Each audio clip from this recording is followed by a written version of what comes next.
ask you something before we get started. How many of you know you have this afternoon off? Oh, that's good. That's good. And you're staying in Boulder, or you're headed out hiking and rafting and to cause havoc elsewhere? Everybody's going to stay in a park this afternoon. Okay. Well, if it's not too hot, I'm going to go hiking somewhere this afternoon. Let me tell you about, for not as long as I told you about Dye-Sensitized, for shorter time. Let me tell you about the idea of solar fuels. It's a terrific catchphrase, and I'm sure you've heard the notion already. But we know, of course, that silicon cells and AUVs and dye cells, all of these can change photonic energy into electrical energy. But we have some limitations. And limitations are, sun's not always out. Everywhere it's nighttime, part of the time. And when sun's not out, electricity is off. Electrical storage technology, it's a really important problem. Batteries have improved at the rate of 1% a year for the last 100 years. It's time for a breakthrough. But until we get one, we have a problem. We have a problem storing electrical energy. We can't store as much as we need. And we can envision schemes like mechanically storing it by pumping water uphill and then running it back through turbines and so on. Or we could turn back to photosynthesis and say, how about taking the photons, storing the energy in chemical bonds? The simplest bond we could store these in would be what? Would be a bond between two hydrogen atoms. So a cell that could produce, like in this cartoon, molecular hydrogen might be pretty attractive. There's some very difficult but intriguing technical challenges, like how do you store the hydrogen? Yes, it's storable, but you really can't store it in a weather balloon. You can't drive with a car that looks like the Hindenburg ready to explode. That is a challenge that the Department of Energy's put a lot of thought into. It's not solved yet, but there's optimism. If we can get molecular hydrogen, does anyone know where we get molecular hydrogen now? Get a tank in your laboratory? Zinc HCl. It comes from, almost all of it comes from fossil fuels. It comes from stripping protons off of methane, degrading it into another greenhouse gas, throwing away half the energy, and then we have clean burning hydrogen at the end of the day. Or we can get it for free by using the electrical outlets here, putting a couple forks in salt water and getting chlorine out one direction and hydrogen out the other direction, except that the electricity came from burning coal, and every time we carry out an electrical transformation, it costs us something. It's not a good way to make hydrogen right now. What we would like is to be able to shine light on something, get hydrogen to stream out. And we could imagine shining light on a solar cell, a PV cell, and then driving those two forks in the salt water and evolving hydrogen and chlorine or oxygen. But what are we doing? We're going from photonic energy to electrical energy to chemical energy. One of the things we know is that whenever we carry out a transformation from one form of energy to another, we can't do it without friction in the broadest sense. There's going to be some energy cost. So what we would like to do, if we could, is go somehow directly from sunlight to chemical fuels. And so a way to do this might be to split water. Have a lot of it. The attraction of hydrogen, energy density in a gravimetric sense is gigantic. Volumetric sense, not so good, and that's a big chemical problem, as we discussed, how to store hydrogen, a lot of it in a small area without having 100 atmospheres of pressure. If we burn it, couldn't be cleaner, we'll make water. But rather than burning it, we almost certainly would use it in a fuel cell directly to generate electricity. And then we avoid something called the Carnot cycle, And that tells us, if we can avoid it, that we can probably get maybe 70% of the stored energy out. If instead we burn it in an internal combustion engine, maybe we get 30% out. We can avoid the Carnot cycle, that's a good thing, and we can do that electrochemically. We could combine it with carbon monoxide. Maybe we get that by another solar fuel process from CO2, then we could use that to generate hydrocarbons. And hydrocarbons are not so good, but maybe that's not so bad if they're not derived from fossil fuels. And if we can recapture the CO2, make it back into CO by some other solar fuel process, and then combine with hydrogen again. Okay. So let's turn to this idea of splitting water using sunlight. Look at this in the eyes of a photoelectrochemist. And it looks like a reaction, but of course we know it's just two electrochemical half reactions. One of these is reduction of protons, a pair of them, to make hydrogen molecules, and the other is oxidation of water to make O2 and protons and some electrons. And so you can see the protons and electrons, of course, are going to cancel out. We end up with a net reaction. Water going to hydrogen and oxygen, but we need an energy input. It's either got to be electrical energy or sunlight. That's an acid. If we run this in base, we probably did problems like this in freshman chemistry. What are we going to do? Well, rather than oxidizing water, we'll oxidize hydroxide ions, and rather than reducing protons, we'll reduce water molecules and make hydroxide. It still cancels out. We look at this, though, the way an electrochemist might. We say, well, wait a minute. Why write this in terms of electrons? Maybe we should be thinking about that hydroxide reaction as reacting with holes, just oxidizing equivalents to make O2 and hydroxide. So, can you do this? Turns out you can. It was done a long time ago. It was done back in the 1970s, and here's this is from a recent article by Alan Bard in Journal of the American Chemical Society in 2010. It's a lovely article. It's a perspective on what's on the water splitting problem and why it's so interesting and why it's so hard. So what did he do? Well, he took the figure from Dr. Nozick at MRAL and famous photoelectrochemist Meming, and what we have here, strontium titanate. Light goes in, and electron goes, as you know, from valence band to the empty conduction band. It's band bending because it's an N-type semiconductor. The electrons go this way, out through the external surface, like in a dye cell, then to a dark electrode. Rather than reacting with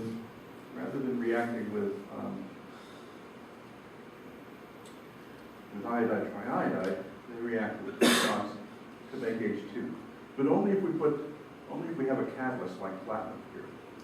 On the other side, the holes migrate to the surface. They move the opposite direction in an electric field, and that's all of this band bending signifies. This is an energy axis. This is a physical distance. And somehow they take water and 4 holes, 2 water molecules to give us 1 oxygen with some H plus left over. So net result, water going to hydrogen and oxygen. So this works, but the problem is strontium titanate, you can see right through it. For a bumblebee, and you have UV sensors in your eyeballs, you can see it's not transparent. But it's only absorbing UV photons. Fortunately, for us, ozone layer's intact. Most of the UV photons get blocked. We never see them on the surface of the Earth. But that wreaks havoc with this cell. It means that you don't really get very many photons into the cell. But let's look at the energies for a second. The voltage we need a lot of energy because it's 4 electrons. But the voltage that we need, 1 1/4 volts. But we need 3 1/4. Photons are 3 1/4 of energy in order to make this go. Why is that? Well, this is from Professor Bard again. Here's the idea. Here's our semiconductor, and let's take a look at this. Here's a water Here's proton reduction reaction against the hydrogen electrode. So by definition, this is at 0. Electrochemists plot the energies backwards. So this, on every other plot is higher energy, but here it's more negative. This is reducing, this is oxidizing. Up here is where the electron is in vacuum. Look at this. That's for that for the reaction. But for the one electron process to take a hydrogen ion to a hydrogen atom, more than 2 volts higher in energy. How about the other direction? Here's the water reaction. Electrochemists always write things as reductions if they're analytical chemists, so it's written backwards. But this is the formal reduction potential. What do? Well, if we're starting with water, we make hydroxide, hydroxyl radical in protons as the first step to making oxygen. Look at that, up at 2.7 volts rather than 1.23 volts. So the problem is, these one electron in, or one hole in, very expensive. If we can couple the electron and the proton motion somehow, we can avoid high energy intermediates. And this is what the oxygen evolving complex does in biological systems. And you may hear in some of the other lectures a lot about proton-coupled electron transfer. That's what this is about. How do we avoid going through these high energy intermediates? Now, what do we want to make? We want to make hydrogen. But I'm not going to tell you any more about hydrogen. And the reason is, it's a hard problem, but it's not the hardest problem. The hardest problem is how to make what we don't need. How to make the oxygen. The 20% oxygen in the air. If it goes to 20.000001, won't make any difference.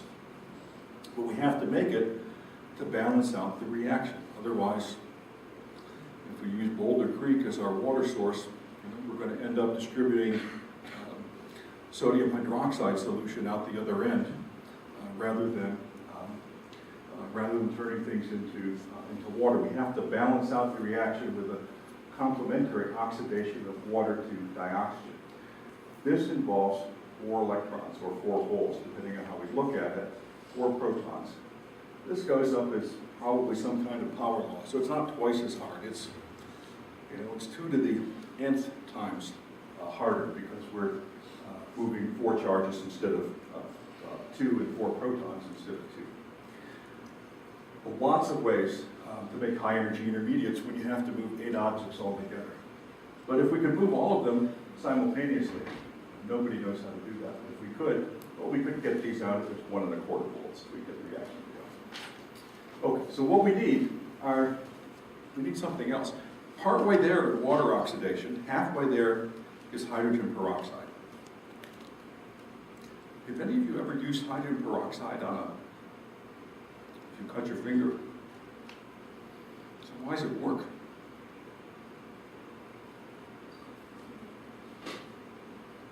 Why did you do that? See, hydrogen peroxide will oxidize the snot out of anything organic, including bacteria and virus and whatever else it is that got exposed to your cut. It's not nearly as oxidizing as the air we breathe. But the air we breathe is triplet oxygen. It's 1,000,000 times less reactive than it's supposed to be. Hydrogen peroxide is singlet form, much more reactive. It's as reactive as you'd think it would be if you didn't have O2 as a reference point. There are lots of places to stumble and make oxygen that's singlet instead of triplet. It doesn't have to be as oxidizing thermodynamically as O2. If we get partway there, we end up with something that's very hot in terms of reactivity, even if not thermodynamically as hot as O2. What will that do? Any organic catalyst eventually is going to get eaten alive by the reaction straying once in a while. You only have to stray once. If we fail once in 1,000,000 times, get hydrogen peroxide instead of O2, maybe that's enough to kill our catalyst, chew up 1 carbon-carbon bond, or at least partially. So we're probably going to have to look at solid-state catalysts. We can learn a lot from molecular catalysts, but we probably can't solve the problem with molecular catalysts.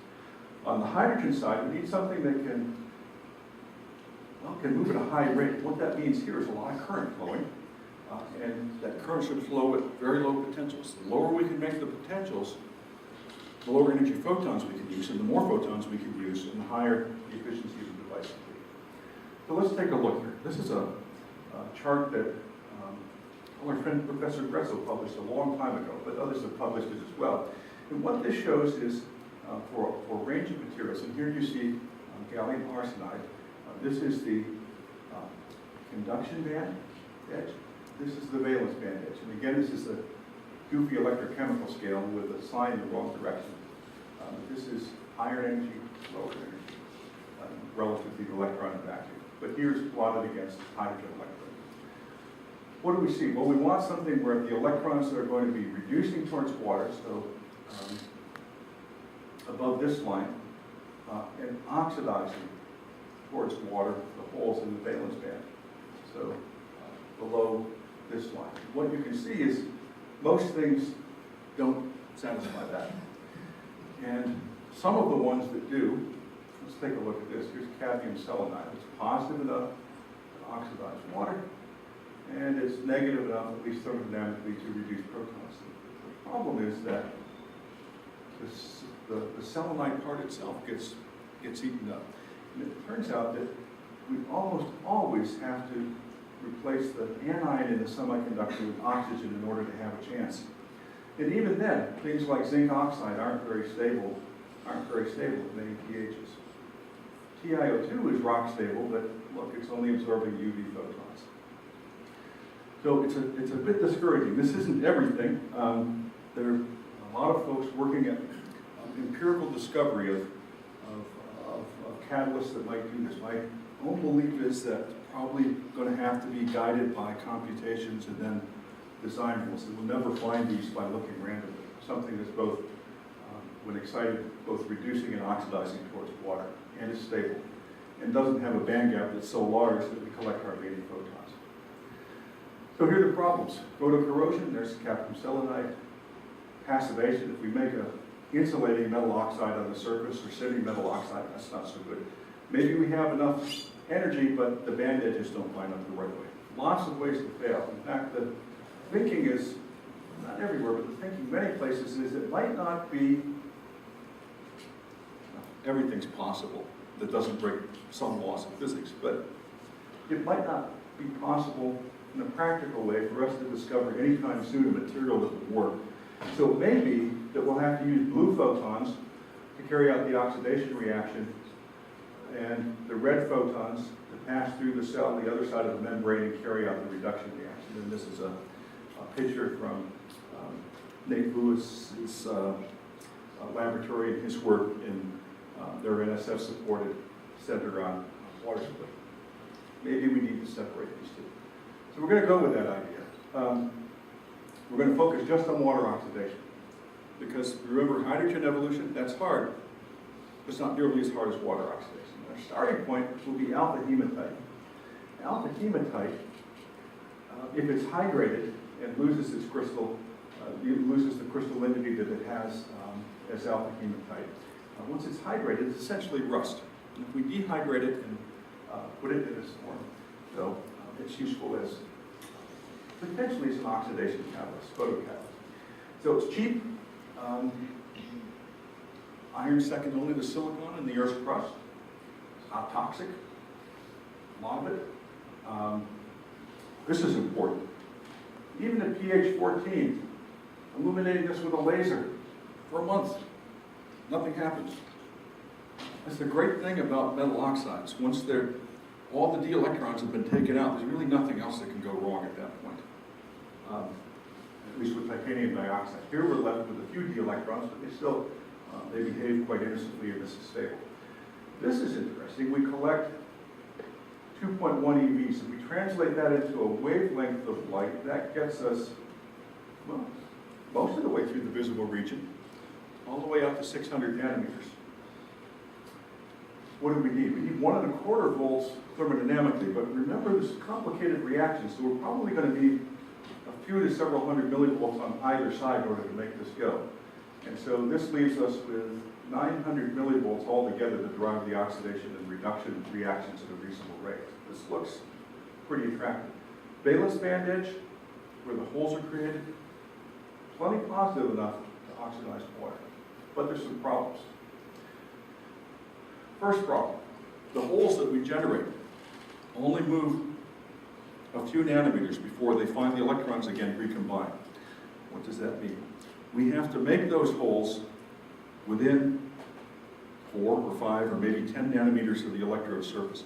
If we make them any deeper than that, they'll never make it to the electrode surface before they recombine with the electrons. Then we're out of luck. That would be a problem if this were King Kong light absorber, but it isn't. It's a terrible light absorber, at least in the middle part of the spectral region. In fact, if we want to collect light at 525 nanometers, right in the middle of the visible spectrum, if we want to get 95% of the light, we need an electrode 300 nanometers thick. What's that tell us? First 10 nanometers will generate holes that we can collect. The next 290 nanometers will generate holes. They'll never make it. They'll never make it to the outside. So this looks like a really interesting problem, maybe a pathological problem. Once they get there, they don't work very well. They have a lot of oxidizing power, but it's the problem of kinetic intermediates, high energy, 1 or 2 charges at a time problem. And the conduction band edge isn't so good for hydrogen production, but we've already decided maybe tandem cells are okay. And here's a way of looking at this. This is a physical distance. Here is hematite, and it really does look almost rust red color. It looks black if you have a large piece of it, but a thin piece of it. I'll show you. Here's FTO. This is a conductive glass. It's a current collector. So we've got to get somehow the electrons here and the holes here. We can move the holes, remember, about maybe 10 or 20 nanometers. This is drawn 20 nanometers, so 4 to 10 nanometers, not very far. This is the distance over which light is collected. No light here, 99% here. If we put light in at 400 nanometers, it's 525 nanometers. You can see even at 200 nanometers in, still 20% of the photons are going straight through the cell. We want to get all but 5% of the photons collected in order to have a reasonably efficient device. So this is the problem. Here's the energetics problem again in another way. Look at this. Here's the conduction band edge. Here's the valence band edge. It's plenty positive enough on an electrochemical scale and low enough on a physicist scale to carry out oxidation of hydroxide. What about the conduction band edge? Not good enough to move take water to H2. If you look at this, though, this is a pH-dependent reaction. So you might say, I'm sure I said to myself at some point, you might say, Professor Hupp, just change the pH. You know, this reaction moves up and down with pH, its energy. Well, that turns out to be the case, but also for metal oxides, band edges move exactly the same way that the oxygen and hydrogen evolution reactions move. So this is the right Venn diagram relative to the reactions if we run this at pH 0 in concentrated acid, in neutral water, in basic pH. For a real device, we have to separate the oxygen and hydrogen. If we get more than 4% hydrogen in air, it can self-ignite. If we get to 6%, when it ignites, it will explode. So we have to generate these in separate regions, which means we probably need some kind of membrane between the two. No membranes work under neutral conditions. There's no reason they couldn't, there just aren't any. So we're either going to have to run these probably in strong acid or strong base. What I'm going to show you the rest of the way is mostly strong base, so what's drawn here. But keep in mind, we can't win by moving these reactions around because the band is moving the same way.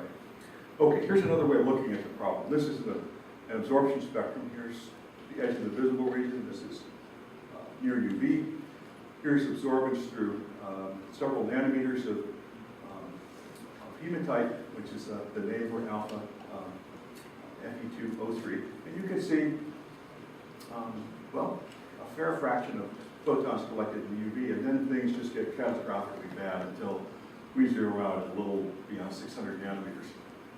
This is, remember, we can collect charges, we collect the holes somewhere between 4 and 10 nanometers from the surface. It's uncertainty in the measurements, and maybe it's different depending on how you prepare it. It's not clear. Well, here's an example right in the middle. This is 7 nanometers thick hematite on glass. And you can see that we can see right through this. It has a pale orange color, and that color is coming from the tail of this absorption, but mostly the light's going through this. If we can't collect the photons, we can't get any energy out of it. So there are a couple of approaches.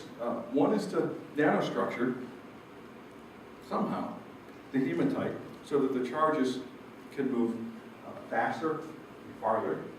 And there's lots of nifty work on this. The nano cauliflower, no reason other than that's about the only thing it looks like.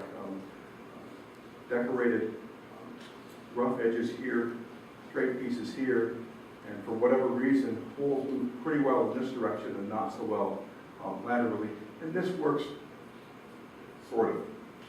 This is a nano cauliflower electrode. You can't see this, but what we're getting out of this at the most positive potential, this is a plot of photocurrent versus potential. What we're getting out of this is about a quarter of the photons that we should. Collecting a lot of photons, but we're getting out about a quarter of the current that we should. Here's another idea. It's called scaffolding. Let's make the distributed current collector again. We saw the distributed current collector before with the aluminum membranes and the conductive glass and so on. This is some very neat experiments from Professor Dunway Wang's group at Boston College. And he wrapped titanium disulfide with hematite.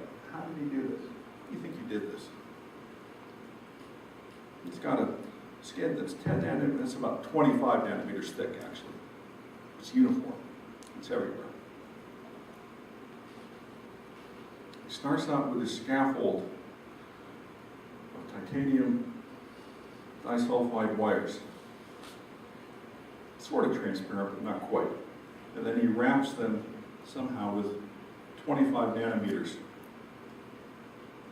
of iron oxide. How would he do that?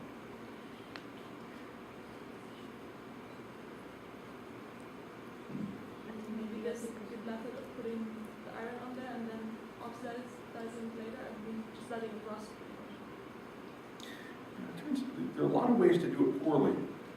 I'm not saying what you suggested is a poor way of doing it. There's a lot of ways of doing it poorly. There's one way that works really well. That's to turn to the methodology developed here at Boulder by Professor George, to turn to atomic layer deposition. And if we use ferrocene and ozone, it turns out to be a very good way to make hematite with a thickness controlled down to 1 angstrom on average. So when Dunway Wang has a 25 nanometer thick film, there's no place that it's thicker than 25 and a half or thinner than 24 and a half. It's a very nice controlled way of making these. Okay. We've seen this. Here's our friend atomic layer deposition again, and it works well. Take a look at this. This is some work from Alex Martinson's laboratory at Argonne. He's got corrugated, this is called a silicon. This is a silicon trench structure that's corrugated, and it just presents complicated surface to make a deposit on. This is false color. This is really an electron micrograph, and so it's it's grayscale. But he's colored the iron oxide here in this pale pink red, and you can see essentially uniform everywhere. Here is the 7 nanometer thick film. Here are some of those AAO membranes again that have about 500 times the surface area of a flat surface, and you can see these really collect light well. But at any point, it's only a short distance to find the current collector. So this distributed current collection idea seems like might come to the rescue again. We can collect a lot of light, we don't have to move the charges very far. This is just some quantitative analysis that Shannon Reha at Argonne did. And I won't walk you through this, but the bottom line is this. You can, by growing structures on high area templates by atomic layer deposition, you collect a lot of photons out through. You collect essentially all the photons at 400 nanometers and a lot of them 525 nanometers, but not so much current comes out. Here's a comparison between flat films and structures that she calls inverse opals that have conductive glass on them. Half the light we collect at 400 nanometers, 84% on these high area structures. Where does the rest go? Well, it gets absorbed by the transparent conductive oxide. It's not quite transparent enough at 400 nanometers. At 5¼ nanometers, it's more transparent. We can get 90% of the light. If we go up to 600 nanometers, even there we can get about 20% of the light. But look at this. Electrons collected or photons in, we only get 1 electron out from a flat film for every 100 photons that pass through. For this high area structure, wow, 300% better. We're all the way up to 3%. We're collecting lots of light, but somehow the holes aren't getting out. The electrons aren't getting out. So there's something very peculiar here. Take a look at this. This looks like a plot you've seen already. It looks like the absorbance spectrum, but it's not. This is essentially the internal quantum yield. This is the absorbed photon to current efficiency. So what we'd expect is, if this worked perfectly, as long as we could absorb the photon, we ought to get some oxygen out, or at least for every photon that's absorbed, we ought to get a quarter of the way towards getting an O2 molecule out. In fact, what we see, and so this is not just the photons hitting the semiconductor, but the ones that actually excite an electron to the conduction band and leave behind an oxidizing hole. We see that at 400 nanometers in a perfectly optimized device with UV photons at 340 nanometers, we can get about half the holes to participate in oxidizing water. We do the same thing at 600 nanometers. Now, not much light is absorbed here, but we're only looking at the case where the light is absorbed. And so we make 100 holes. We've got to put a lot more than 100 photons in. We make 100 holes. Only 4 of them make it to the surface to carry out water oxidation. That's a very weird idea. Half of them work here, 4% of them work here. Something goes wrong. And so you can see now why using a high area structure to collect all this light doesn't help us that much. Instead of being at 1%, now we're all the way up to 3% efficiency by collecting lots of light because, well, they just don't work. Why don't they work? There are a couple of things that go wrong. Projectors made red disappear, but the electrons and holes can combine inside. We need to move the holes toward the surface and the electrons towards the interior. If they can't make it out, that's called bulk recombination. If we can't move these charges fast enough, we'll get a lot of recombination. If we can get these into the band bending region, the electrons will move this way, the holes will move this way, and the steeper this is, the more rapidly they'll move, the better chance they have of escaping. When they get to the interface, it turns out that they can also react because some electrons get trapped. It's not the projector's fault. What am I doing complaining about that? It's the slide. Okay, so here's the internal recombination. But if we can get these to move to the surface, now the electrons are moving this way, the holes are moving this way. We get the holes to the surface, but we sometimes get recombination at the surface itself if there's some electrons trapped here in some kind of defect states. Okay, so let's take a look at this. Something strange. When we excite the semiconductor here, valence band to conduction band, the valence band comes, it's where the electrons are, so it must be coming from the oxygen anions. The conduction band's coming from the iron cations. In the molecular limit, this looks like ligand to metal charge transfer, oxygen to iron charge transfer. If we can do that, if we excite, that means that the hole is, in the valence band, mainly interacting with oxygen atoms, oxygen anions. And they move rapidly. They move rapidly, relatively speaking. And in fact, half of them with a perfect structure, we can get out and get them to do some work. And this is an allowed transition. This is a direct band gap semiconductor at 400 or 300 nanometers. If we move to the middle of the visible region, 600 to 500 nanometers, this is an indirect transition. It's forbidden. And in the molecule limit, this would be the same as taking an electron out of one of the 3 low-lying d orbitals and putting it into one of the 2 high-lying empty d orbitals, a dd transition. Well, port forbidden. No, almost no transition dipole moment for that. There's an analog of that in semiconductor photophysics that gives us what we call indirect transition. And so this accounts for why we don't absorb light very well. But think about this. Where do we make the hole? We put the electron in the high-lying orbitals in the molecule limit, in the atom limit. On the iron, where's the hole? Well, it's also on the iron. It's also on the iron. But now we've made something for the electrons and holes to move, some kind of weird mixed valence thing, where iron in one oxidation state's got electrons on it, the other oxidation state's got holes. And that's in the single atom limit. But it turns out that when the holes are propagating through iron atoms instead of oxygen atoms, they don't move very well. And in fact, they move so slowly that only 4% of them make it to the surface in a perfectly optimized system. That's the problem. What can we do?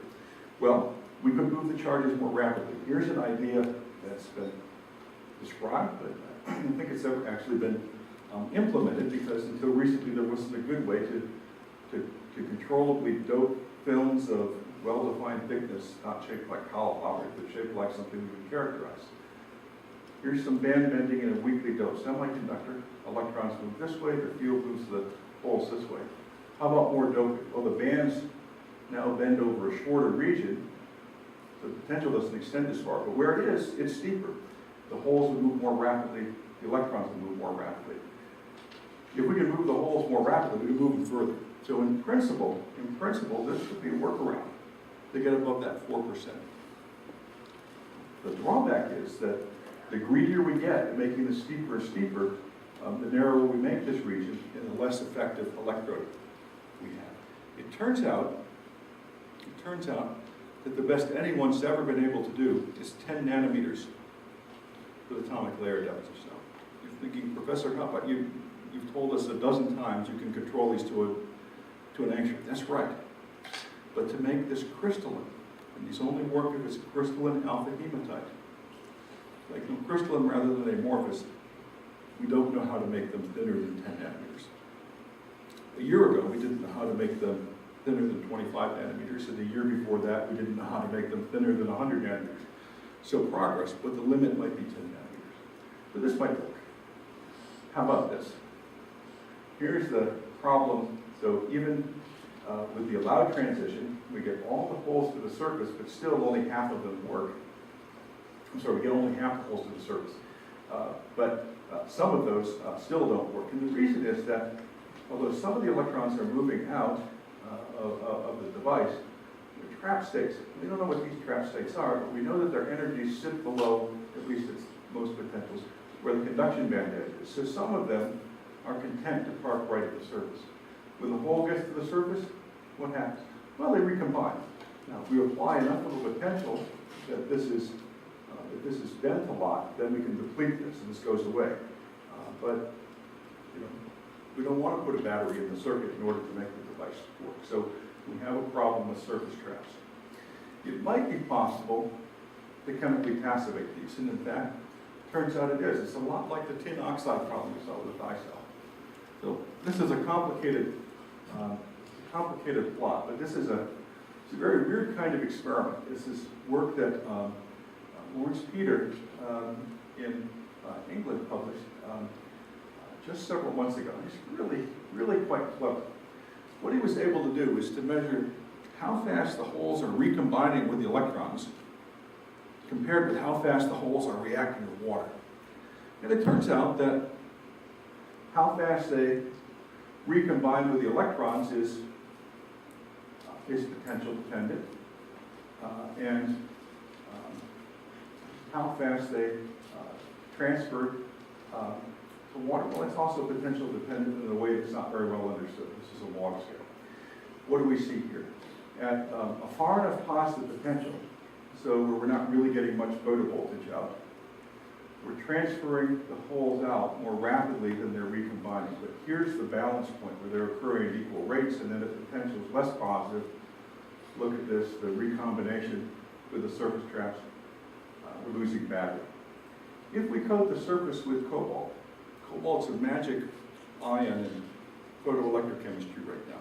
Catalyzes everything. Catalysis is happening here, but it has nothing to do with redox. What Professor Peter was able to show is that this reaction rate gets suppressed hugely. It drops by about 100 to 1,000 fold by moving cobalt ions onto the surface. How did he do this? He didn't use atomic layer deposition. He just soaked the things in basic solution until cobalt hydroxide precipitated. And turns out it works. It must have passivated whatever the defect states were on iron that catalyzed the recombination. And now, with this, it doesn't really do much to the water oxidation reaction. I mean, it loses its potential dependence, but the value is about the same. This drops by orders of magnitude, and now becomes faster and faster as we get greedier and greedier in terms of potential. But look, we get to not very far positive potentials at all, really quite favorable potentials before we're now recombining as rapidly as we're using the holes to react. Turns out this works with other ions as well. And it turns out this is just a pretty complicated problem right now, because almost everything that's a catalyst or a candidate catalyst is also a passivating agent. No one really knows except in a few cases whether we're making the reactions go faster with water oxidation catalysts, or if the catalysts really aren't doing anything except shutting off recombination. It doesn't matter. Either way, we win. So here are the consequences. This is an old paper back when we all thought cobalt was catalyzing things. And you can see that, well, you know, an order of magnitude improvement doesn't translate into very much voltage. This separation is only 100 millivolts or so. This is the potential for water oxidation. We need to get this way the heck over to the right by another volt in order for this to be plausible. So here's what happens in the dark. If we had a piece of platinum or a piece of iridium oxide in the dark, here, water oxidation would switch on. It's awful. It's awful with dark hematite. We illuminate it, it's hugely better, lots of photovoltage, but still, compared to the thermodynamic potential for water oxidation, we're not doing very well. Okay, so let's look at something that's not complicated. One electron at a time. We don't have high energy intermediates, so look at a classic electrochemist redox couple, very ferrocyanide. Ferrocyanide mechanism is just an electron or a hole hopping out of the valence band into the ferrocyanide. We see something quite attractive. Photovoltage here at 0 volts. I've forgotten what the pH is. This is work from Professor Tom Hammond at Michigan State. Look at this, about 650 millivolts more favorable for the current to switch on for ferrocyanide oxidation versus water oxidation, where here we ultimately got to move 4 holes, 4 protons. Here all we have to do is move 1 hole into the ferrocyanide. So there's something attractive about this, and this is the current density. Let's take another look. These are experiments that Professor Hammond did again, and these were published just several weeks ago in Energy and Environmental Science. I think you could find the papers on his website at Michigan State. Here he's chopped the light, and he's recorded the current as a function of potential. And what you see is it's pretty much flat when the light's blocked. And when the light's on, there gets a lot of current out. And there's something complicated about it moving up gradually, but still, you can see that he's getting a lot of current out. This would be the potential for water oxidation, 1¼ volts. Lots of current coming out and switches on rapidly. Same experiment with water as the target for oxidation. And this shows what the ferrocyanide did. Here's for water. We get something that looks like an oscilloscope pattern. And if we zoomed in on these, they rise up and drop. And they rise up and drop as we open and shut the light. But the time scale, somehow, the holes are delivered quickly to the surface, but they aren't used very quickly. They're reacting slowly. In fact, the time scale is about a second for the hole to react once it gets to the surface to react with the water. And until we get to about 1.2 volts, the process is reversible. We get something oxidized on the surface, shut off the light, it gets re-reduced, and the charge goes the other direction. Finally, at about 1.2 volts, we start getting net oxidation of water to oxygen. Before that, we just get spiky electrochemical signals, but no oxygen produced. Finally, oxygen switches on, the back reaction switches off, and these start to look like ferrocyanide. They start to look faster. But this onset potential, 600 or 700 millivolts positive with ferrocyanide. Tom looked at these, Professor Hammond looked at these by impedance spectroscopy, and I won't try to explain this to you, but it's a lot of the out of phase and in phase part of the impedance, and the amplitude of these curves, which are recorded as a function of frequency at which potential is oscillating in a sine wave. We see small amplitude, that means charge is moving pretty rapidly. Large amplitude means charge is not moving very rapidly. And this is what we qualitatively do. Easy to get holes to react with ferrocyanide, hard to get them to react with water. Here's the picture that Tom has, that I think he's right, that the ferrocyanide is recruiting the holes right from the valence band edge. It's capturing those, it's getting oxidized. But water, on the other hand, doesn't use the holes at the valence band edge. Remember, the higher we go on this axis, the less the energy is of the holes. Instead, it's using some kind of surface intermediate species that doesn't have nearly the oxidizing power of the holes at the valence band. And only there are we able to achieve oxidation of water. So this much energy somehow is lost, and that shows up as the 600 or 700 millivolts of lost potential in those JV curves. Okay, this is a very weird plot. I'll show you a couple of things. This is the photocurrent versus the potential for water oxidation. You see this. And then Tom did some very, very clever experiments where he was able to map electrochemically the population of these surface species, something that's getting oxidized that makes those little current transients and then reduced again. And what he saw was, see, the population gets pretty big right where the water oxidation switches on. And then they get smaller as you go more positive. It's probably because he's using them up. What he thinks, he has pretty good evidence for this, is it's something at the surface that looks a lot like an iron 3 hydroxide going to iron 4 oxo and releasing a proton. Probably what happens. The bad news is that this takes about a second to happen. It's way too slow. It's also only the first step.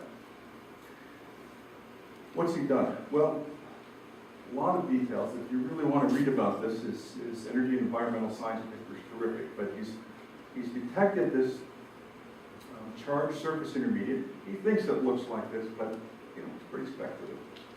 And he thinks this is the first step, and that first step is reversible until you finally get enough of these to combine through a couple more steps. 2 more holes have to show up somewhere. We don't know how, ultimately to give us O2. But they're leaking out of, this is where the energy of the putative iron 4 oxo species is. Here is the energy of the valence band. Now, this is confusing because holes move the other direction. This is less oxidizing than this. But this is not catalytic for water oxidation. This is catalytic for water oxidation. Not very catalytic, but catalytic enough that somehow these can combine and deliver O2. And it's difficult to know right now how that happens because the first step is rate determining. It's hard to see mechanistically what happens after the first step in chemical or photochemical reactions. That's about the state of the art right now in terms of understanding of how water oxidation happens in hematite.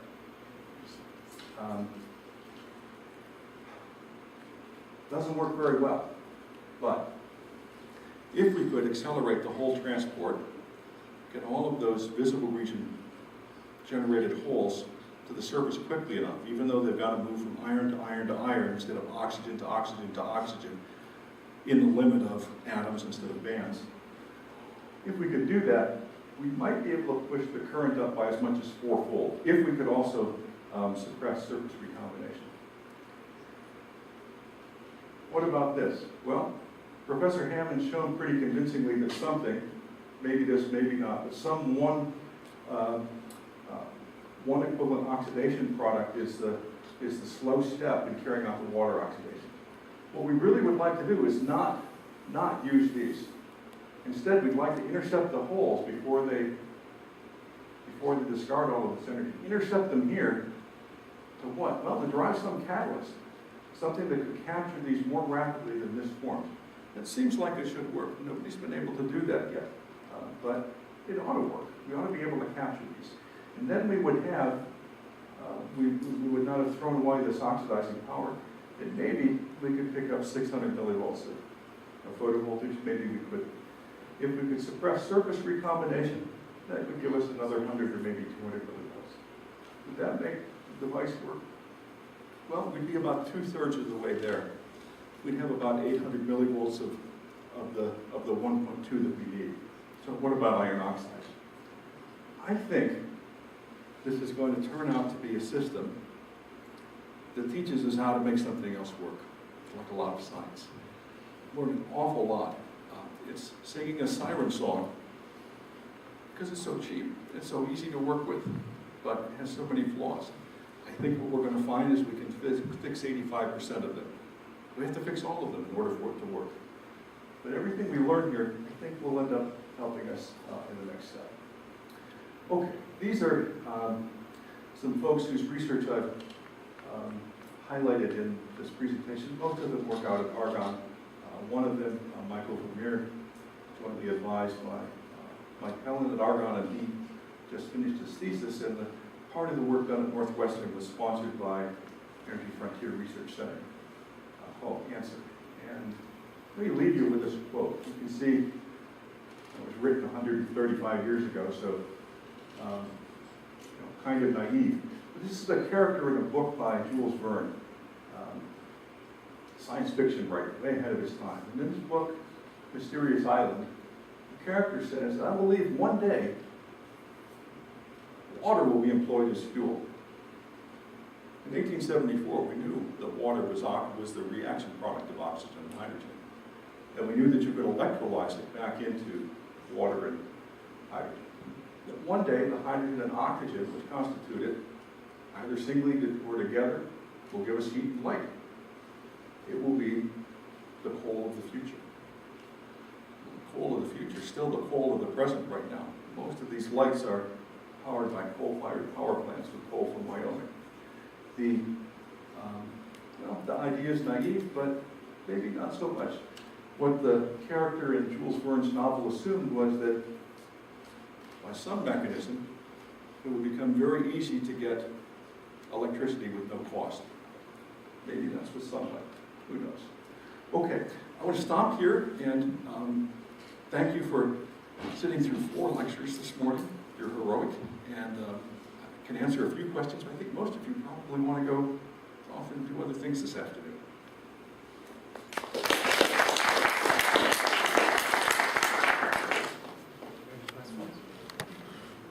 Thank you.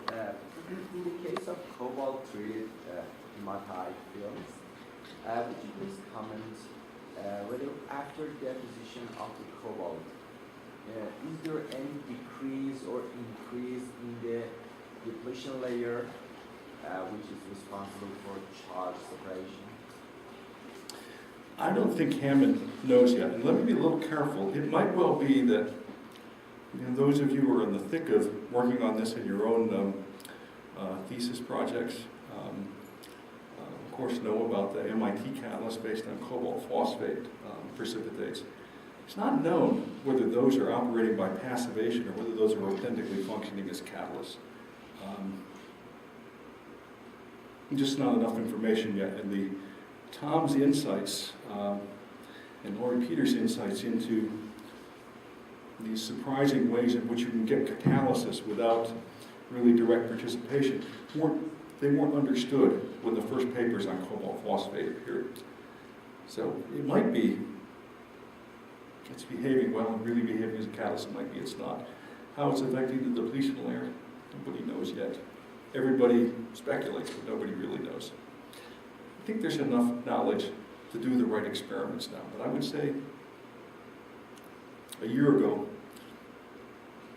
other than Professor Peter and Professor Hammond, the rest of us didn't really know what experiment to do next to figure that out. Now we probably do. Thank you. Any more questions? Okay, let's thank our speakers for that.